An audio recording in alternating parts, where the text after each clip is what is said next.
Bueno, el contexto internacional, ¿verdad?, que se vivía a principios del siglo XIX,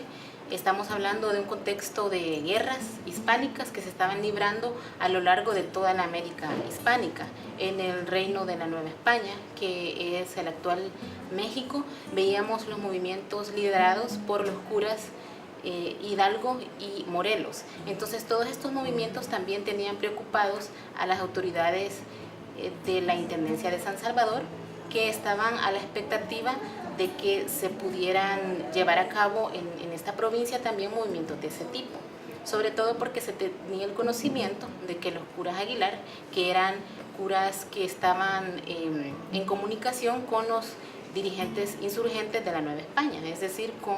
Hidalgo y Morelos. Entonces, de esa forma fue que en agosto de 1811,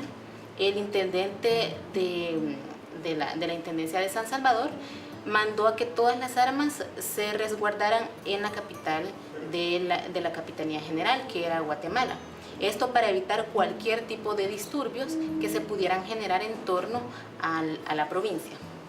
Entonces, el contexto además era un contexto en el que había muchas luchas y conflictos al interior de la intendencia entre criollos y peninsulares.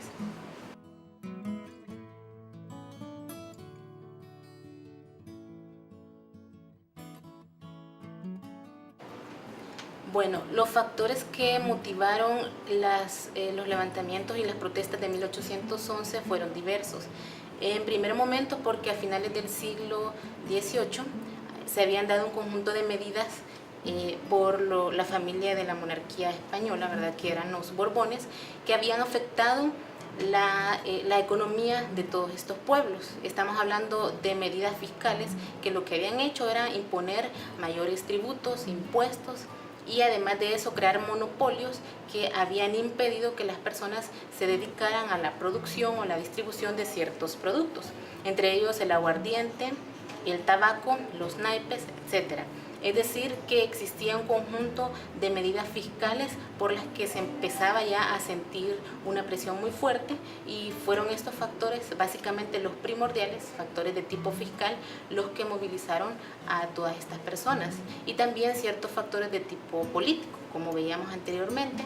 que existían ciertas riñas al interior de la intendencia entre los criollos y los peninsulares, que posteriormente van a ser los que agilicen más estos movimientos en noviembre de 1811.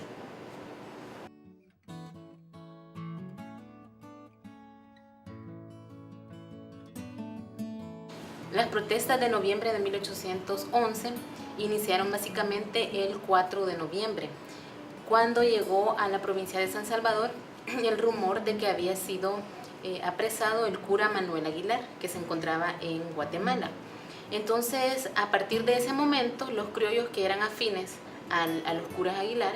¿verdad?, empezaron a hacer el llamado a las personas para protestar en contra de las autoridades a raíz de esta medida que había tomado el arzobispo de la ciudad de Guatemala. A partir de ese momento también se había dado otra postura de otros criollos, ¿verdad?, que estaban en contra de estas medidas de protestar, y que al contrario ellos consideraban que estos problemas se podían resolver mediante un cabildo abierto. De tal forma que el siguiente día, el 5 de noviembre, se hizo el llamado a través del toque de campana para toda la población para que se hiciera presente en la Plaza Mayor y así poder llevar a cabo el cabildo. Sin embargo, para ese momento ya las protestas se encontraban en su punto más álgido, y ya todo el movimiento de estas personas que se habían convocado, entre los que podemos mencionar a mulatos, ladinos, criollos, empezaron a tomar también ciertas medidas de tinte violento en contra de los españoles. Y además de eso también se depuso al intendente Antonio Gutiérrez y Ulloa y se impuso a un nuevo intendente. Asimismo, ese día, el 5 de noviembre, y el día siguiente, que es el 6 de noviembre, se instauró un nuevo gobierno en el que estaban haciendo parte de él miembros de las principales familias criollas, entre los que podemos mencionar la familia Arce, la familia Faguaga, la familia Delgado que eran personas influyentes a nivel político y religioso en toda la intendencia. A partir de ese momento, en la Capitanía General del Reino, ya se estaban dando cuenta de estos motines que se realizaban en San Salvador, y fue por esa razón que el capitán general José Bustamante decidió enviar a 2 criollos de la ciudad de San Salvador, que eran José de Isinena y José María Peinado, que llegaron el 6 de diciembre, a principios de diciembre de ese mismo año, a la ciudad de San Salvador, básicamente para calmar los ánimos y también para tomar el poder que en ese momento habían tomado los criollos sansalvadoreños. De esta forma fue que se llevaron a cabo estos levantamientos en 1811.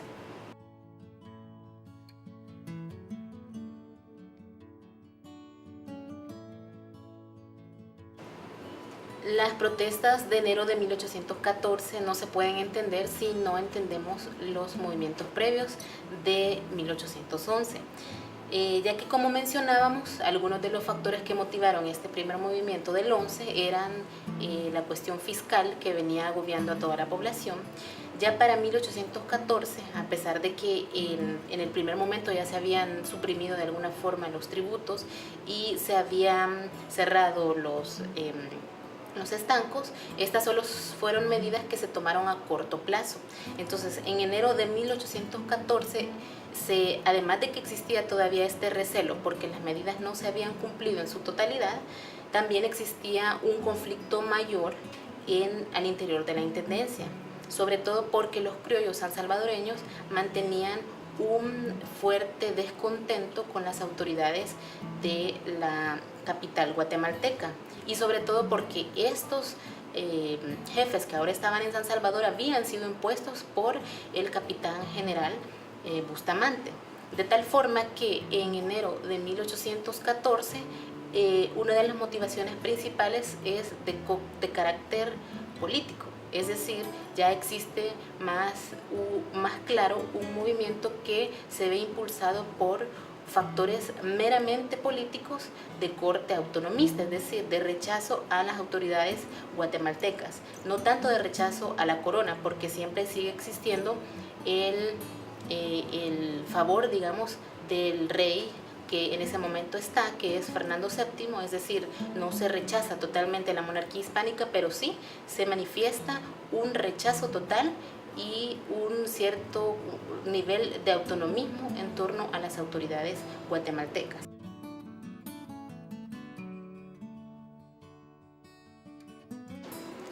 En enero de 1814, a pesar de que ya anteriormente se habían dado ciertas medidas para aliviar la situación económica que existía en la provincia de San Salvador, ¿verdad?, por la que ya se había protestado en noviembre de 1811, estas medidas no se habían ejecutado de forma total, sino que nada más al corto plazo. Y además de eso, también al interior de la Intendencia de San Salvador existía un fuerte descontento y malestar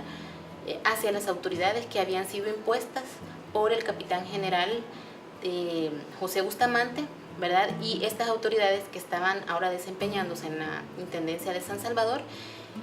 no les caían muy bien a todos los criollos de la provincia. Y además de eso existía también un fuerte descontento por estas cuestiones de corte fiscal que todavía no se habían impulsado. Sobre todo mencionar que en 1812 se había promulgado la Constitución de Cádiz, que había impuesto, o que había retirado más bien, los impuestos para la población, y en la Intendencia de San Salvador exactamente no se cumplían. Entonces fueron algunos de los factores que motivaron estas protestas. Y el 24 de enero de 1814 es que se llevan a cabo, a partir de las 2 de la tarde, la convocatoria a las personas que fueran parte, ¿verdad?, de todas las alcaldías, de los barrios, de las alcaldías cercanas de todo San Salvador, para que se convocaran en la plaza central y pudieran protestar en contra de todas las autoridades, y también en contra de Guatemala mayormente, porque se sentía ya un poco de presión en ese momento y existían de cierta forma ideas de corte autonomista, no independentista, sino autonomista, de que la provincia quería tener de cierta forma un control mayor de ellos mismos. Además de eso, ese mismo día toda la ciudad de San Salvador permaneció amotinada y hubo también 2 muertos, ¿verdad? Estos movimientos básicamente fueron más fuertes porque también existía un interés muy fuerte de tomar las armas reales. Además también existía un movimiento que era llamado voluntarios, que se había impuesto para mantener el orden en toda la provincia. Sin embargo, los pobladores estaban en contra de este movimiento y una de las peticiones de 1814 fue quitar las armas a los voluntarios. Entonces, no se cumplió en su totalidad y fue también una de las muestras de descontento que en ese momento se dejaron ver. En 1814 también resultó como líder una de las figuras que muy poco se ha estudiado en la historiografía, que es Pedro Pablo Castillo, que fue uno de los principales líderes también de todo este movimiento, en el que hicieron parte mulatos, ladinos, indios y criollos también.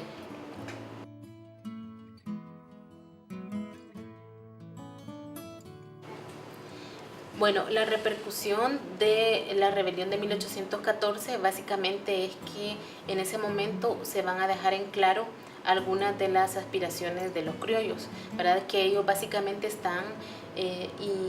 solicitando mayor autonomía al gobierno de Guatemala, al gobierno guatemalteco, es decir, al gobierno de la capital, de todo el reino. Y estas medidas también tienen que ver con cuestiones que venían de hace mucho tiempo, ¿verdad? Con conflictos de tipo comercial que venían a raíz de la producción de añil, por ejemplo, en el que los criollos sansalvadoreños se veían siempre afectados y se veían siempre sometidos, porque quienes obtenían el mayor beneficio eran los comerciantes guatemaltecos. Entonces, a partir de estos levantamientos del 14 se deja en claro que existe un fuerte descontento en contra de la capital del reino, y además también de que existe un fuerte descontento porque no se cumple en su totalidad la Constitución de Cádiz de 1812. A partir de este momento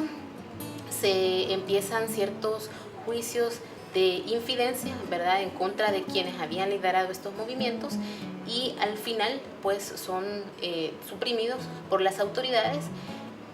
Sin embargo, estos movimientos del 11 y del 14 son como momentos previos que hay que tener muy en cuenta al momento de analizar la independencia, no solamente como un proceso que se llevó a cabo en septiembre de 1821, sino que es un proceso que tiene larga data, desde finales del siglo XVIII, y que podemos ir comprendiendo a través de todos estos movimientos que se gestaron a inicios del siglo XIX.